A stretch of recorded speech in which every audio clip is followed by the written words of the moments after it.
کہ جو بندہ یہ وظیفہ پڑھے گا اللہ کا عرش ہل جاتا ہے.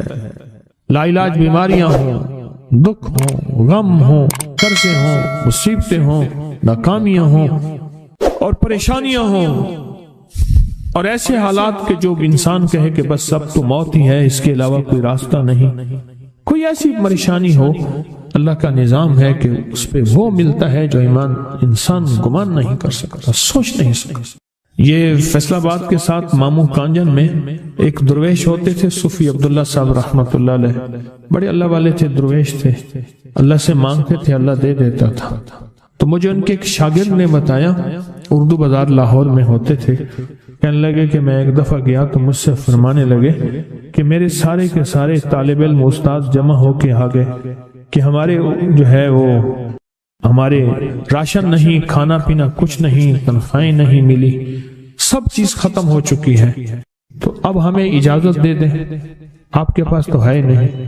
اچھا فرمایا مجھے چند دن دے دو، جتنے اور دن صبر کر لیا، چند دن مجھے دے دو. تو فرمایا پھر بیٹھ گئے مصلی اور جو سورۃ فاتحہ پڑھی نا جب آتے تھے نا، ایاک نعبد و ایاک نستعین، اس کو جو وجدانی کیفیت کے ساتھ دل کی گہرائیوں اندر کے درد کے ساتھ پکارتے تھے، اتنا درد، اتنا غم، اتنا درد، اتنا غم جو پکارتے تھے کہ ایسے محسوس ہوتا تھا کہ زمین ساری کی ساری ہل رہی اور ہر طرف ایک نظام چل رہا ہے. اور جب پھر اس صورت کو پورا کرتے تھے، پھر سورۃ فاتحہ پڑھتے تھے اور جب پہنچتے تھے ایاک نعبد و ایاک نستعین، پھر ایسے ہی جو ہے اس کو دہراتے تھے. پر بات یہ ہے وہ دعا پڑھتے نہیں تھے، مانگتے تھے. ایک ہے دعاؤں کا پڑھنا، ایک ہے دعاؤں کا مانگنا. وہ دعا پڑھتے نہیں تھے، مانگتے تھے.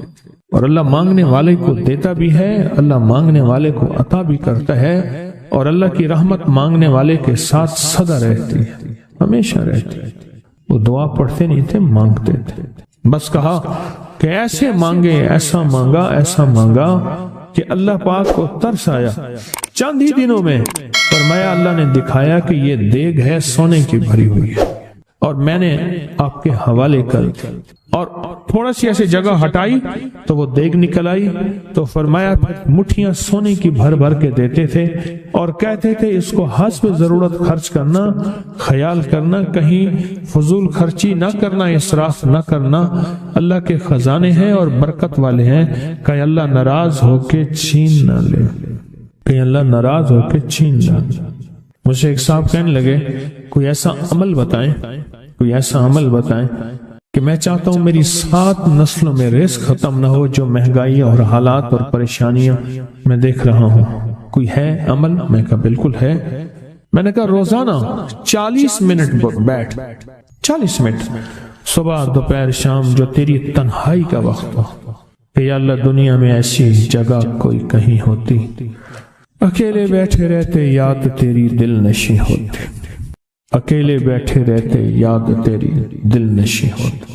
40 منٹ کوئی ایسا بیٹھ 40 منٹ اس انداز سے مصلی پہ، کہیں بستر میں، کہیں ایسی جگہ جہاں سوئے نہیں، اور بس صرف ایک بار سورۃ فاتحہ پڑھا، اور اس کے بعد ایاک نعبد و ایاک نستعین کو دوہرا.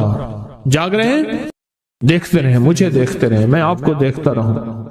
آپ اللہ کے اور اس کے حبیب کے مہمان ہیں، آپ کو دیکھنا بھی ثواب ہے، آپ کو دیکھنا بھی ثواب.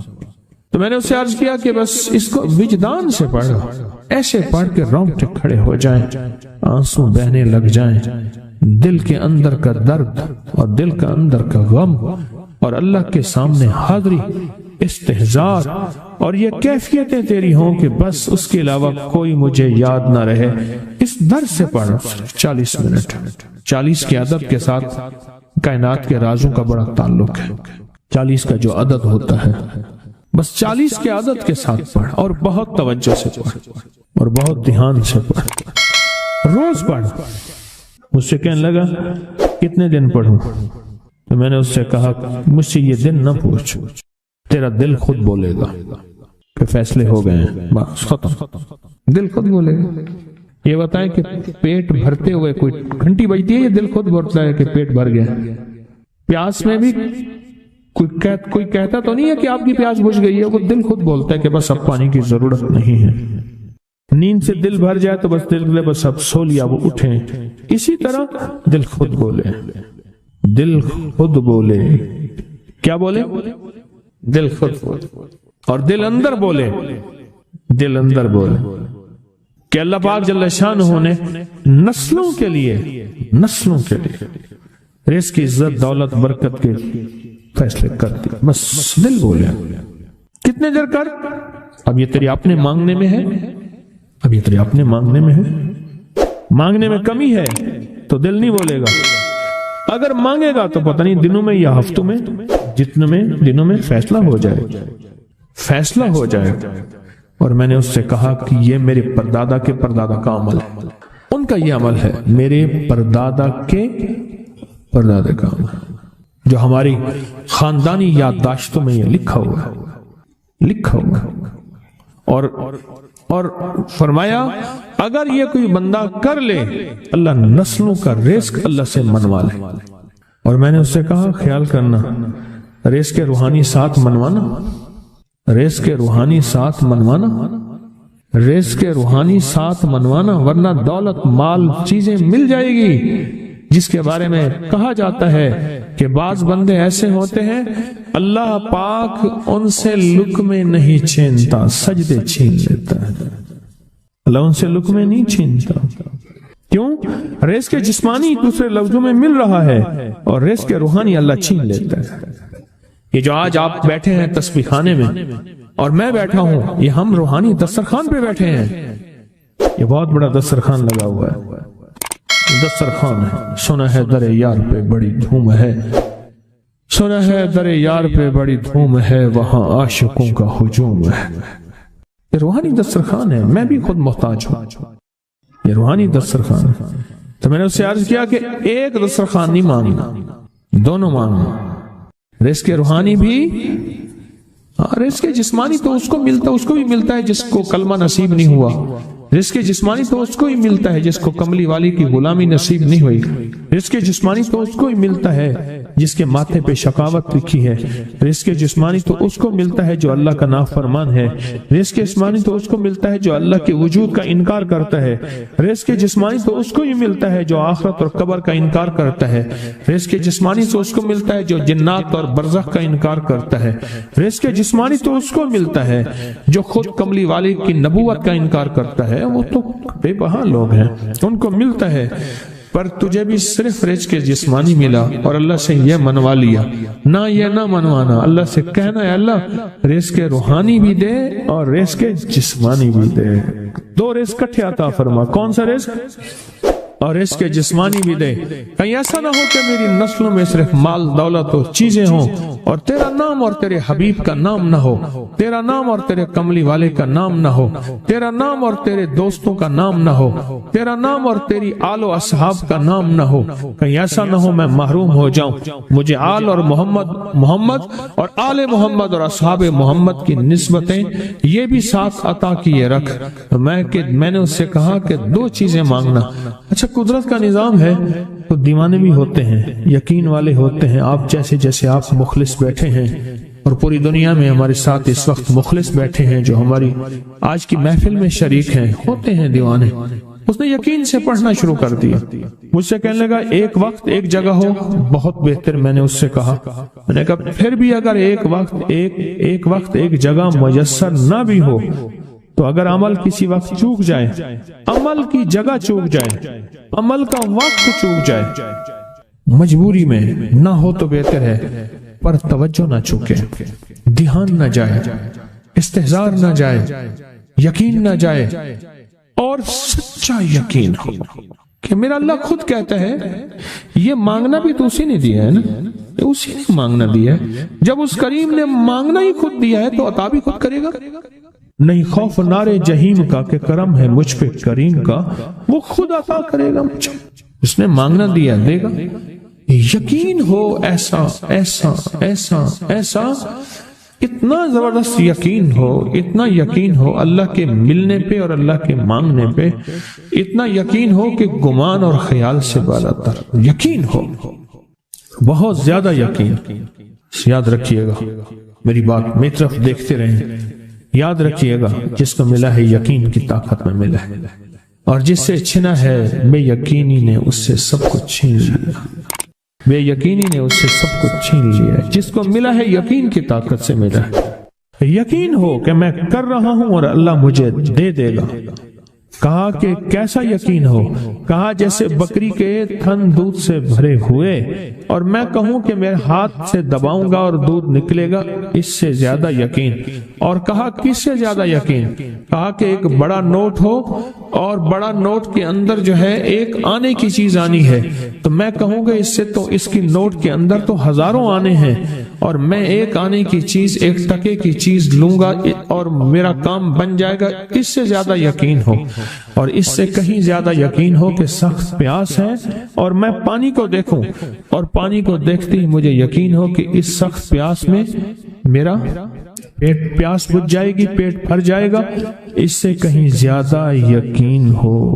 میں پھر بھی یقین کو نہیں سمجھا سکا، علم بھی محدود ہے، الفاظ بھی میرے پاس محدود ہیں، اس سے کہیں زیادہ یقین ہو، اس سے کہیں زیادہ یقین اور بہت زیادہ یقین، اتنا یقین۔ کیا خیال ہے؟ آپ چاہیں گے اپنی نسلوں کے لیے بخت، رزق، نصیب اور مقدر منوا لیں؟ کیا خیال؟ وہ بڑا کریم ہے۔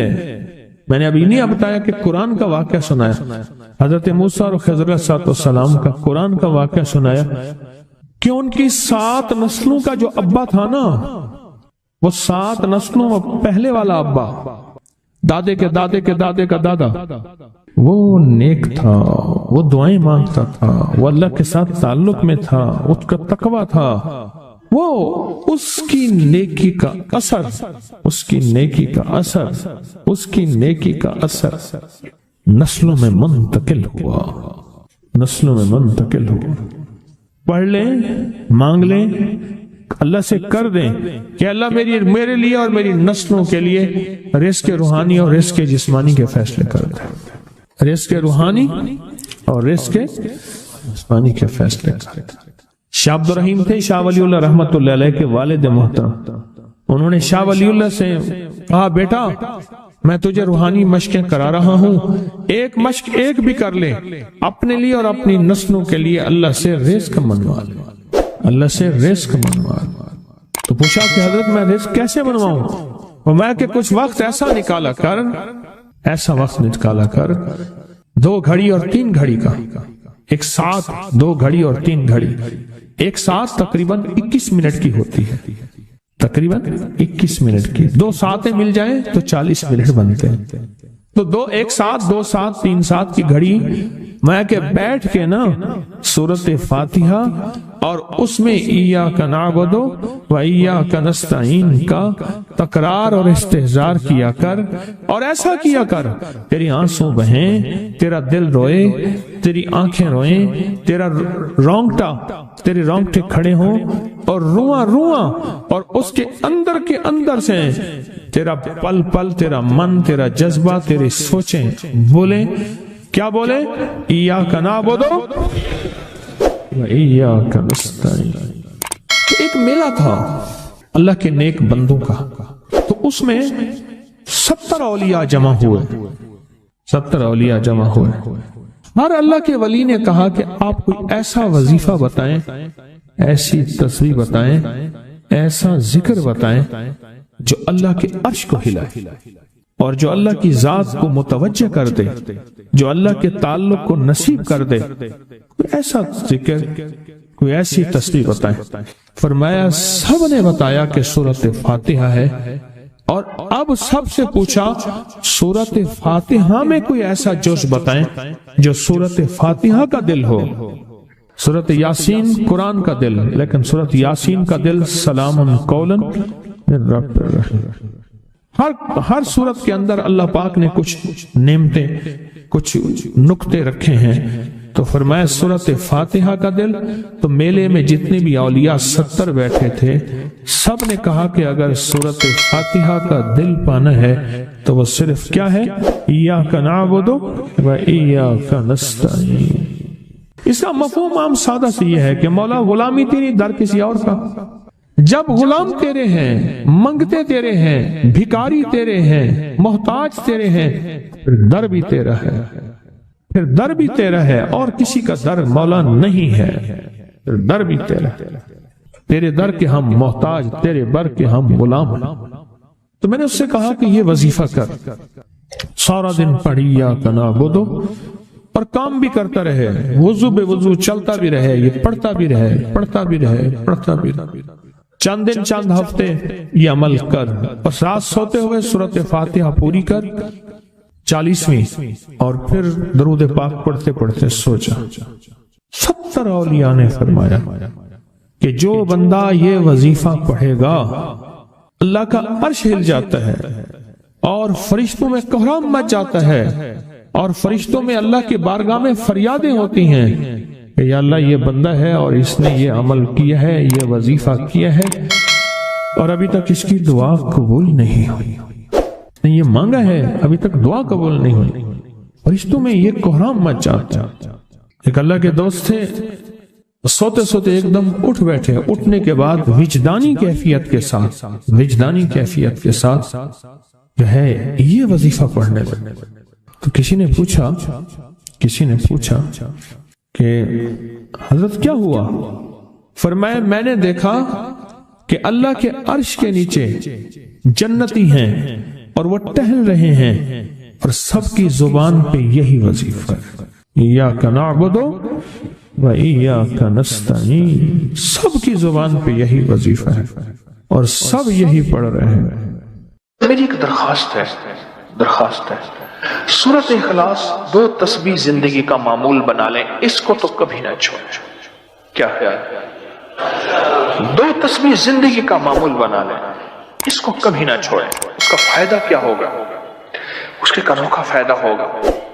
اللہ پاک نا نور کی برکت سے، اعمال کی برکت سے نسلوں میں نور اور خیر عطا فرماتے ہیں. پھر نسلوں میں وہ نور چلتا ہے، نسلوں میں وہ برکتیں چلتی ہیں. بعض اوقات دوسری نسل میں، بعض اوقات تیسری نسل میں، اور بعض اوقات اسی نسل میں. عرض کر رہا تھا کہ اپنی زندگی میں اس نور کی روشنی کو ساتھ لے کر چلیں. 2 تسبیح سورۃ اخلاص کی تو زندگی میں نہ چھوڑیں. سفر میں جا رہے ہیں، حضر میں جا رہے ہیں، صحیح جا رہے ہیں، پیدل چلتے پڑھ لیں، گاڑی چلاتے پڑھ لیں، گاڑی میں بیٹھے پڑھ لیں، کہیں دفتر میں بیٹھ کے پڑھ لیں، مجبوراً وضو نہیں تو بھی پڑھ لیں، پر چھوڑے نہیں. کیوں؟ آپ کی زندگی میں اس کا نور نسلوں میں منتقل ہوگا اور اس کا نور نسلوں میں جائے گا اور نسلوں میں رزق، دولت، عزت کے اللہ دروازے کھول کے دکھائے گا. ایسا نور ملے گا آپ سوچ نہیں سکتے. ایسا نور ملے گا. کون سا مسلمان ہے جو کہتا ہے مجھے سورۃ قل ہو اللہ، سورۃ اخلاص نہیں آتی؟ ہر بندے کو آتی ہے. اگر کوئی کمزور علم رکھنے والا ہے تو تھوڑی سی محنت کرے، یاد کرے تو اس کو یاد ہو سکتا ہے. ایک میں آپ کو عجیب بات بتاؤں. شیخ ابوالحسن شاذلی رحمت اللہ علیہ، شاذلی سلسلہ، کہ جب تو اللہ سے خالص محبت کرنا چاہتا ہے اور چاہتا ہے کہ اللہ اس کے حبیب کی خالص محبت تیرے دل میں اتر جائے، اللہ اس کے حبیب کی خالص محبت تیرے دل میں اتر جائے، اور قیامت کے دن جب اعلان ہو وَامْتَازُوا الْيَوْمَ أَيُّهَا الْمُجْرِمُونَ، مجرم علیحدہ ہو جائیں، ہمارے دوست علیحدہ ہو جائیں، ولی علیحدہ ہو جائیں، بدکار علیحدہ ہو جائیں، تو اس وقت تو اللہ کے دوستوں کی لسٹ میں ہو تو ایک عمل کر لے. فرماتے ہیں وہ عمل ہے کہ سورۃ اخلاص کو اپنے دل کی دنیا میں جگہ دے دے. اللہ اکبر. شیخ ابوالحسن شاذلی رحمت اللہ علیہ فرماتے ہیں، اور فرمایا جو سورۃ اخلاص پڑھے گا وہ حالت ایمان سے دنیا سے رخصت ہوگا. حالت ایمان دنیا میں سے رخصت ہوگا اور ایمان کی آخری کیفیت میں رخصت ہوگا. اور ایک اللہ کے ولی نے اپنا مشاہدہ بیان کیا. میرے پاس لوگ آئے رزق کی تنگی میں مبتلا تھے، میرے پاس لوگ آئے بدحال ہو چکے تھے، میرے پاس ایسے لوگ آئے جن کی تنخواہیں بچتی نہیں تھیں، میرے پاس ایسے لوگ آئے جن کے گھر میں جھگڑے ناچاکیاں تھیں، اور میرے پاس ایسے لوگ آئے جن کی زندگیاں تنگ تھیں اور جو نیکی کرنا چاہتے تھے کر نہیں سکتے تھے، خیر میں آنا چاہتے تھے آ نہیں سکتے تھے، اور برائیاں ان کا راستہ چھوٹی نہیں تھی اور نیکی کے دروازے بند تھے۔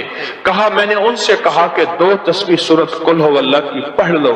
جب سے انہوں نے پڑھنا شروع کیا سورت قل ہو اللہ ان کا ضامن بن گیا، اور سورت اخلاص ان کا سہارا بن گئی، اور سورت اخلاص ان کا ساتھی بن گئی، اور سورت اخلاص ان کا محافظ بن گئی، اور سورت اخلاص ان کا معاون بن گئی، اور سورت اخلاص ان کو زندگی میں لے کر چلنے والی روشنی بن گئی، اور ان سے سارے اندھیرے چھٹ گئے اور ساری ظلمتیں چھٹ گئیں، اور خیریں اور برکتیں ان کی چوکھٹوں ان کے دروں کو مالا مال کر دی۔ اللہ کے ولی اپنا مشاہدہ اپنا تجربہ بتاتے ہیں کہ جس نے 200 دفعہ سورت اخلاص پڑھی اللہ پاک اس کو ہمیشہ خیروں سے نوازیں گے اور برکتوں سے نوازیں گے۔